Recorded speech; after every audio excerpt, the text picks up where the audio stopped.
Nag-imba ng ilang residente sa Nara, lalawigan ng Palawan. Nakatagpo kasi sa loob ng isang abandonadong sasakyan ang bangkay, ng mga bangkay.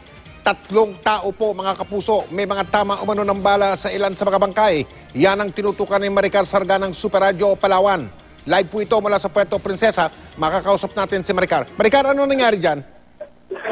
Mel, Mike, 3 tao kabilang ang isang bata ang natagpuang patay sa loob ng isang pick-up sa boundary ng Barangay Malinaw at Poblasyon Nara, Palawan, pasado alas 9 ng umaga kanina. Nakilala ang mga biktima na si Jean Mark Roger Messena, isang French national at Jewelyn Venturillo. Wala pang pagkakakilanlan ang batang lalaki na tinatayang nasa 5 taong gulang. Merong tama ng bala ng baril ang ilan sa mga biktima base sa inisyal na impormasyon ng mga otoridad. May nakitang bakas ng dugo sa loob ng sasakyan.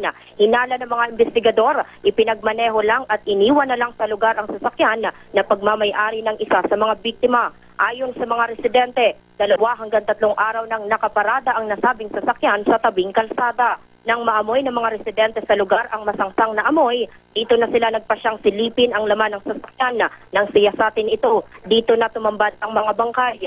Bumuo na ng task force ang Palawan PPO para agad marisolba ang krimen. Patuloy pa rin ang investigasyon ng mga otoridad. Isinasagawa na rin ang pag-otopsiya sa mga labi ng mga biktima. Ako si Maricar Sargan ng Super Radio Palawan, nakatutok 24 oras. Maraming salamat, Maricar Sargan ng Super Radio Palawan.